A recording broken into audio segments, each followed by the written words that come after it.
एक देश एक चुनाव, वन नेशन वन इलेक्शन, जी। उसके बारे में सबसे पहले जो जनता नहीं जानती, जागरूक नहीं है, उनको क्या कुछ बताना चाहेंगे? इस समय लोकसभा के चुनाव साथ होते हैं, विधानसभा के चुनाव भी एक साथ कराने के लिए। और आप देखिए कि विधानसभा के चुनाव भी अलग-अलग होते हैं। हमारे यहाँ तो पंचायतों के चुनाव भी अलग समय पर चल रहे हैं। कहीं न कहीं नगर निगम, नगर परिषद और नगर पालिका का भी चुनाव चल रहा होता है। कहीं पर जिला परिषद के चुनाव आ जाते हैं।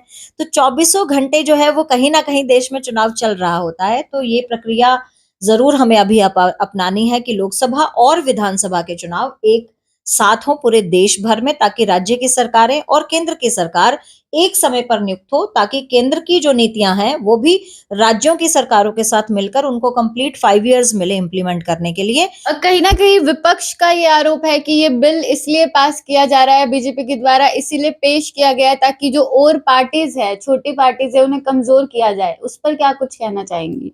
जितने भी राज्यों के में विपक्षी पार्टियां आज काम कर रही हैं, चाहे वो क्षेत्रीय दल है, चाहे वो कांग्रेस है, आम आदमी पार्टी है या अन्य दल हैं, वो ये तो मानते हैं कि केंद्र से नरेंद्र मोदी जी का डंका हमेशा बजेगा और नरेंद्र मोदी जी को कोई नहीं हिला सकता। शायद इसी डर के भाव से उनको लगता है कि जहां एक समय में चुनाव होने लग गए तो बीजेपी केंद्र नहीं छोड़ेगी, तो शायद राज्यों की सरकार भी बीजेपी की बन जाए। इस डर के कारण, इस बुखलाहट के कारण ये वाक्य आता है। नमस्कार, मैं तान्या मेहता और आप देख रहे हैं मेन मुद्दा है। इस वक्त फिलहाल मेरे साथ बीजेपी का ही चेहरा, बीजेपी की आवाज मौजूद है और हरियाणा के प्रदेश प्रवक्ता नेहा धवन जी फिलहाल मेरे साथ मौजूद हैं और बातचीत करते हैं। आज एक खास टॉपिक पे इनके साथ हम बातचीत करेंगे। पहले तो मैम आपका मेरे चैनल पे बहुत-बहुत स्वागत है। Thank you Tanya ji, ma'am धन्यवाद। अभी संसद में एक बिल पास किया गया है जिसका नाम है एक देश एक चुनाव,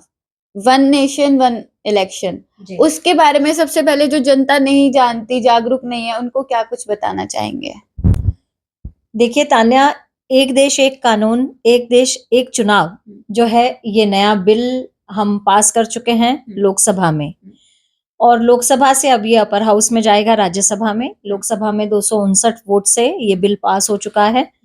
एक देश एक चुनाव जो बिल है, वो बिल इसका मतलब क्या है?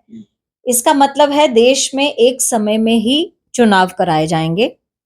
जैसे हम जानते हैं कि एक चुनाव कहीं खत्म होता है तो दूसरे राज्य का चुनाव आ जाता है, दूसरे राज्य का खत्म होता है तो कहीं और चुनाव जारी रहता है।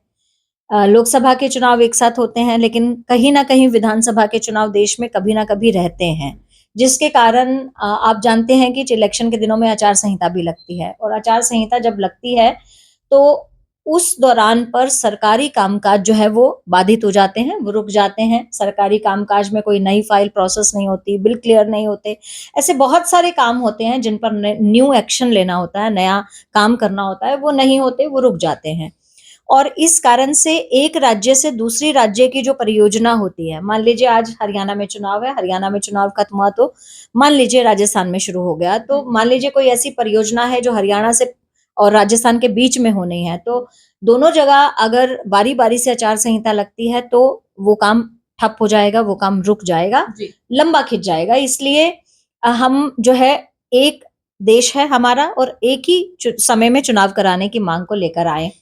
और इस समय में देखिए देश के संसाधन जो हैं वो चुनाव में इस्तेमाल होते हैं। जब भी किसी राज्य में चुनाव होता है, पूरे देश भर में चुनाव होता है, तो देश के संसाधन लगते हैं और उन संसाधनों को अगर हम सही तरीके से इस्तेमाल करें, कम खर्च में चुनाव को कराने की बात हो, तो एक देश एक चुनाव की प्रणाली पर हमें जाना होगा। और ये कोई हम नहीं लेकर आ रहे हैं, कोई भारतीय जनता पार्टी की ही नहीं लेकर आ रही है, और भारत में ही कोई ऐसा नहीं है कि ये देश इसको फॉलो कर रहा है। आज पूरे विश्व में लगभग 12 से ज्यादा देश हैं जो एक समय पर ही चुनाव कराते हैं, चाहे वो दक्षिण अफ्रीका है, चाहे ब्रिटेन है, चाहे इंडोनेशिया है। ऐसे बहुत सारे देश हैं जो एक देश एक चुनाव की प्रणाली को फॉलो करते हैं।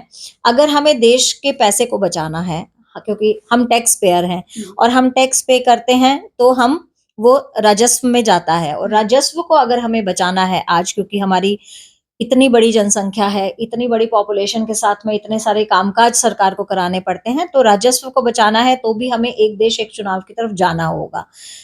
इस समय लोकसभा के चुनाव साथ होते हैं, विधानसभा के चुनाव भी एक साथ कराने के लिए। और आप देखिए कि विधानसभा के चुनाव भी अलग-अलग होते हैं। हमारे यहाँ तो पंचायतों के चुनाव भी अलग समय पर चल रहे हैं। कहीं न कहीं नगर निगम, नगर परिषद और नगर पालिका का भी चुनाव चल रहा होता है। कहीं पर जिला परिषद के चुनाव आ जाते हैं। तो चौबीसों घंटे जो है वो कहीं न कहीं देश में चुनाव चल रहा होता है। तो ये प्रक्रिया ज़रूर हमें अभी अपनानी है कि लोकसभा और विधानसभा के चुनाव एक साथ हों पूरे देश भर में, ताकि राज्य की सरकारें और केंद्र की सरकार एक समय पर नियुक्त हो, ताकि केंद्र की जो नीतियां हैं वो भी राज्यों की सरकारों के साथ मिलकर उनको कंप्लीट 5 इयर्स मिले इम्प्लीमेंट करने के लिए। और राज्य की सरकारें जब एक साथ नियुक्त होंगी साथ में ही, तो जो इंटर स्टेट कम्युनिकेशन है, इंटर स्टेट जो वर्क है, काम है, वो भी सुचारू रूप से चल सके। जी, अभी आपने लोकल बॉडीज इलेक्शन की भी बात करी, तो क्या हम मान लें कि लोकसभा और विधानसभा के चुनाव तो इस बिल के पास होने के बाद एक साथ होंगे ही, लेकिन जिला पार्षद के चुनाव, नगर पालिका के चुनाव, सरपंची के, पंचायतों के चुनाव, ये भी क्या एक साथ होंगे? देखिए, देश की बेहतरी के लिए जो भी कदम उठाना चाहिए वो जरूरी कदम है, तो जरूर उठाया जाएगा। अभी हम जो है इस बिल को लेकर आए हैं। अभी विधानसभा और लोकसभा के चुनाव एक समय पर होने बहुत जरूरी हैं। और अगर समय की मांग रही, जनता की मांग रही और देश के संसाधन और पैसे को बचाने के लिए ये स्टेप भी उठाना पड़ेगा, तो मुझे लगता है कि आगे आने वाली जो जनरेशन है, जो नेताओं की जनरेशन है, जो आपके द्वारा, हमारे द्वारा चुनकर आएंगे, तो मुझे लगता है कि अगर देश की बढ़ोतरी के लिए, विकास के लिए अगर ये कदम भी उठाना पड़े, तो मुझे लगता है उठाना चाहिए। जी, तो मतलब मान लिया जाए कि 2029 में एक देश और एक ही चुनाव का जो कानून है ये लागू हो जाएगा, और एक ही वोट डलेगा, एक ही बार में एक ही वोट डलेगा, और उससे ही केंद्र की सरकार बनेगी और उससे ही राज्य की सरकार बनेगी।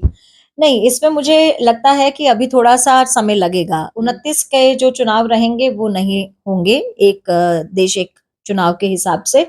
ये अभी इस प्रक्रिया को मुझे लगता है कि 10 साल मिनिमम लगेंगे, क्योंकि हमारे देश में अगर हम 29 में चुनाव कराते हैं, तो कुछ ऐसे राज्य होंगे जिनमें 1 साल की सरकार होगी, कुछ ऐसे राज्य होंगे जिनमें 2 साल की सरकार होगी, किसी में 3, किसी में 3.5, किसी में 4।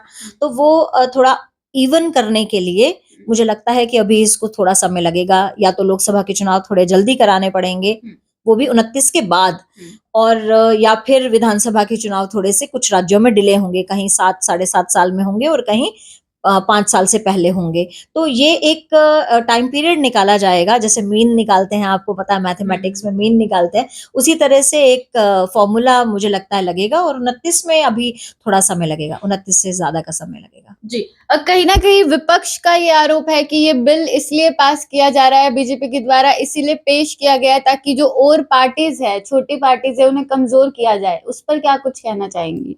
नहीं तान्या, मुझे नहीं लगता कि इस बिल से कोई छोटी पार्टीज को टारगेट करके देश की केंद्र की सरकार ये बिल लेकर आई है।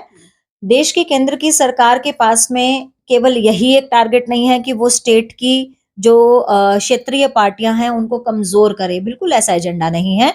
हमारा एजेंडा है देश को विकास की राह पर लेके जाना, और देश में जो फालतू खर्च है उसको कम करना, राजस्व को संजो कर रखना और राजस्व को जिस जगह लगना चाहिए उस जगह लगाना। इलेक्शन के दिनों में आपको भी पता है कि बहुत सारे पैसे लगते हैं, सरकार के भी लगते हैं, क्योंकि सरकारी एजेंसी इन्वॉल्व होती हैं, इलेक्शन कमीशन इन्वॉल्व होता है, और बहुत सारे एम्प्लॉय जो हैं वो डेप्यूट किए जाते हैं चुनाव के लिए, और बहुत लंबी प्रोसेस होती है।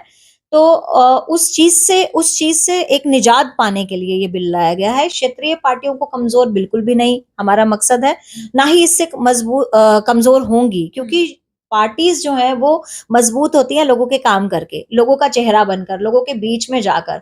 वो तो आपकी कैपेबिलिटी के ऊपर निर्भर करता है। अगर क्षेत्रीय दलों में लोगों की आवाज बनने की ताकत होगी तो वो बनेंगे, चाहे चुनाव 1 जनवरी में हो और चाहे चुनाव दिसंबर में हो। अगर क्षेत्रीय दलों पर लोगों ने यकीन करना है तो वो करेंगे। इससे चुनाव की डेट एक्सटेंड करना या चुनाव को समय पर कराना या एक साथ चुनाव कराने से कोई फर्क नहीं पड़ता है। लेकिन केंद्र में जिस सरकार को चुना जाता है, मुझे लगता है कि कई बार ऐसी कशमकश देखी जाती है कि राज्यों में दूसरी सरकारें बन जाती हैं और केंद्र में दूसरी सरकार होती है, तो भी कुछ राज्यों का विकास रुक जाता है, तो मुझे लगता है कि शायद जनता वाइज होकर ये डिसीजन जरूर ले कि राज्यों में जो सरकार बनानी है वो केंद्र के साथ सामंजस्य बिठाकर चलने वाली सरकार हो। जिस बात को सोचकर क्षेत्रीय दल और विपक्षी पार्टी डर रहे हैं कि अगर इसका मतलब तो साफ है तान्या कि उनके मन में ये बात घर कर गई है कि केंद्र से अब बीजेपी कहीं जाने वाली नहीं है।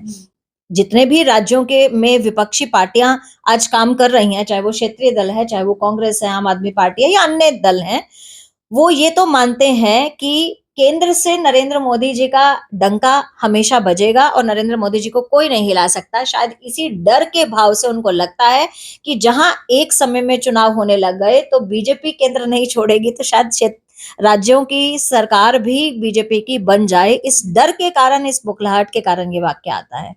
तो कहीं ना कहीं ये बिल पास होने के बाद जिस तरीके से आपने बताया कि बीजेपी को तो कहीं ना कहीं फायदा मिलेगा ही। देखिए, मुझे लगता है कि जो पार्टी काम करेगी उसको फायदा मिलेगा, चाहे वो कोई भी पार्टी हो।